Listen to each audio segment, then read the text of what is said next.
तो स्वागत है आपका हिंदी टीवी के यूट्यूब चैनल पर। हिंदी टीवी के यूट्यूब चैनल को सब्सक्राइब कीजिए और बेल आइकन को प्रेस ज़रूर करना, जिससे आपको नए नए वीडियोज़ के नोटिफिकेशन मिलते रहें।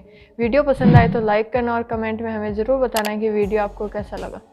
हमने काफ़ी बार आपको पुराने इतिहास के राजाओं के बारे में बताया और उनके बारे में संपूर्ण जानकारी दी है।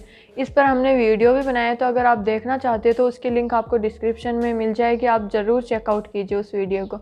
लेकिन जब हम किताबों और ऐतिहासिक चीज़ों को देखते हैं तो मुगलों के शासन का ही वर्णन किया जाता है, उनकी वीरता को ही दिखाया जाता है।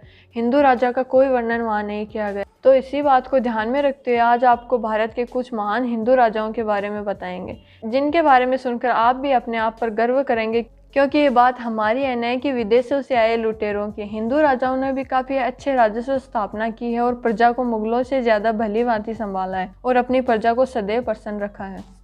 वैसे तो भारत पर अनेक राजाओं का शासन रहा है, तो सबसे पहले हम आपको बताएंगे सम्राट अशोक के बाद, जिनको मौर्य वंश के राजा के रूप में जाना जाता है। पिता की मृत्यु के बाद सम्राट अशोक ने राजा की गद्दी संभाली और इन्हें राजा बनाने वाले थे चाणक्य, जिनकी कूटनीतियों का अध्ययन करके सम्राट अशोक अपने राज्य विस्तार करने लगे और उन्होंने उत्तर के हिंदू कुश से लेकर दक्षिण में गोदावरी नदी तक किया। साथ ही कई हिंदू राजाओं को अपने राज्यों में मिला लिया और अपने राज्य का खूब विस्तार किया। बस वो कलिंग को अपने अधीन नहीं कर पाए। जब हम पुराने इतिहास की किताबों को खंगालते हैं तो पाते हैं कि कलिंग के युद्ध के बाद सम्राट अशोक ने बौद्ध धर्म को अपना लिया था। सम्राट अशोक का एक चिन्ह भी बनवाया जो अशोक स्तंभ के नाम से प्रसिद्ध है, जिसे राज्य चिन्ह का दर्जा प्राप्त है। सम्राट अशोक उस समय के सबसे बलशाली राजा थे, साथ ही उस समय वो किसी से भी पराजित नहीं हुए थे। बस इसी कारण उन्हें सम्राट अशोक के नाम से जाना जाता है। फिर आते हैं एक बलशाली राजा, जिन्होंने अपने पूर्वजों के परंपरा के अनुसार चलते हुए मुगलों को कभी भी शासन नहीं करने दिया और उनका शासन कभी भी स्वीकार नहीं किया। उन्होंने मुगलों को कई बार धूल चटाई है, तो उस राजा का नाम है महाराणा प्रताप। महाराणा प्रताप सिसोदिया वंश के थे। वो राजपूताना में मेवाड़ राज्य के राजा थे। उनका मन बचपन से मातृभूमि के रंग में रंग गया था। उन्होंने अपना पूरा जीवन राष्ट्र, धर्म और कुल की रक्षा के लिए अर्पित कर दिया। उन्हें जंगलों में रहना मंजूर था। वो अपने वचन के पक्के थे और अपने बात पर खरा उतरते थे। उन्होंने प्रण लिया था कि जब तक चित्तौड़ हासिल नहीं करेंगे वो चैन की सांस तक नहीं लेंगे, ना मखमल के गद्दे पर सोएंगे और ना ही चांदी या सोने की थाली में वो खाना खाएंगे।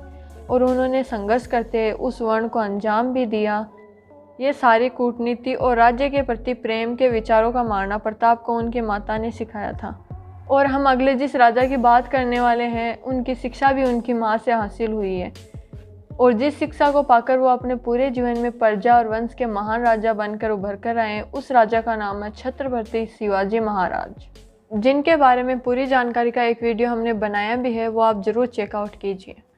शिवाजी मराठाओं के राजा थे। वो महाराष्ट्र के सबसे लोकप्रिय राजा भी हैं। अगर हम आज भी महाराष्ट्र जाएं तो उनके शौर्य की गाथा हम लोगों के मुँह से सुन सकते हैं। बचपन से शिवाजी महाराज देशभक्ति के लिए अपनी जान देने के लिए भी तैयार थे। उन्हें सफल रणनीति और कुशल राजा के नाम से भी पुकारा जाता है। उन्होंने ये शिक्षा उनकी माता और दादा से मिली। युद्ध की रणनीतियों से उन्होंने कई बार मुगलों की आंखों में धूल झोंकी है। शिवाजी महाराज की सेना में कुल 1 लाख लोग थे और उनमें से लगभग सैनिक किसान ही थे, जो कि इनकी युद्ध रणनीतियों में से एक रणनीति है। शिवाजी महाराज ने अपनी सारी रणनीतियों की एक किताब भी छपवाई थी। अगले राजा वो जिन्होंने समस्त हिंदुस्तान पर राज किया है, और वो समस्त हिंदुस्तान यानी दिल्ली पर भी राज करने वाले अंतिम राजा थे, और उस राजा का नाम है पृथ्वीराज चौहान। मोहम्मद गौरी ने अनेक बार हिंदुस्तान पर वार किया और इसे लूटने की कोशिश की, लेकिन हर बार उन्हें पृथ्वीराज चौहान के हार का सामना करना पड़ा। लेकिन इस लड़ाई में वो कुछ हिस्सों को लूटने में कामयाब हुए, जिसे लूटने के बाद उनके पास खूब सारा धन इकट्ठा हो गया था। बस इसी लालच में गौरी ने भारत पर 17 बार वार किया और हार का सामना किया, लेकिन 18वीं बार कुछ धोखेबाजों की वजह से उसने दिल्ली के राजा पृथ्वीराज चौहान को बंदी बना लिया। पृथ्वीराज चौहान ने अपना राज अजमेर से शुरू किया और अपना राज्य पृथ्वीराज चौहान ने दिल्ली के तख्त को हासिल करने के साथ ही ख़त्म कर लिया। अगले राजा हैं राजा रणजीत सिंह। उन्होंने अपना शासन 19वीं शताब्दी से शुरू किया और वो एक बहुत ही बुद्धिमान राजा थे। अपनी कूटनीतियों से उन्होंने संपूर्ण पंजाब पर अपना राज स्थापित कर रखा था। इन्होंने अफगानों से कई बार लड़ाई लड़ी और पेशावर, पश्तून समेत कई इलाकों पर अपना राज स्थापित कर लिया। ऐसा पहली बार हुआ था कि पश्तूनों पर किसी गैर मुस्लिम ने राज किया। राजा रणजीत सिंह ने अपने सेना के साथ जम्मू कश्मीर पर भी कब्जा कर लिया था। राजा रणजीत सिंह ने अपने सेना के साथ जम्मू कश्मीर पर भी कब्जा कर लिया था और ऐतिहासिक किताबों में अपना लौहा मनवाया। अगला स्थान किसी राजा का नहीं रानी का आता है, जिनका नाम सुनकर अंग्रेजों को डर लगता था और अपने मरते दम तक किसी के सामने सर नहीं झुकाया था। उस रानी का नाम है रानी लक्ष्मीबाई। उत्तर प्रदेश के झांसी की रानी लक्ष्मीबाई 1857 के विद्रोह में योद्धाओं में से एक थी। मणिकर्णिका के नाम से जानी जाने वाली लक्ष्मीबाई की शादी झांसी के राजा गंगाधर राव से हुई थी, लेकिन विवाह के कुछ समय बाद ही राजा गंगाधर राव की मृत्यु हो गई। बिना किसी राजा का राज्य पाकर अंग्रेजों ने इस पर कब्जा करने की ठान ली, लेकिन लक्ष्मीबाई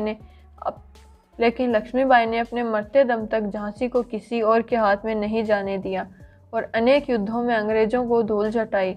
ऐसे युद्ध लड़ते हुए 18 जून 1858 को वीर गति को प्राप्त हो गई। यह तो हमने कुछ ही राजाओं की बात की जिन्होंने अपने समय में अपने दुश्मनों को धूल चटाई और अपनी प्रजा को खुश रखा, लेकिन ऐसे बहुत से हिंदू राजा रह चुके हैं जिन्होंने किसी के सामने भी सर नहीं झुकाया और अपनी वीरता को सदैव अमर रखा। और राजाओं की जानकारी हम आपको आने वाले वीडियो में देते रहेंगे और आपको अपनी मातृभूमि के लिए दिए गए हमारे पूर्वजों और राजाओं के बलिदान को याद दिलाते रहेंगे। तो कैसा लगा आपको हिंदुस्तान के राजाओं के बारे में जानकर? अगर वीडियो पसंद आए तो लाइक करना और कमेंट में हमें ज़रूर बताना कि आपको वीडियो कैसा लगा, और हिंदी टीवी के यूट्यूब चैनल को सब्सक्राइब ज़रूर कीजिए। तो चलिए मिलते हैं आपसे अगले वीडियो में।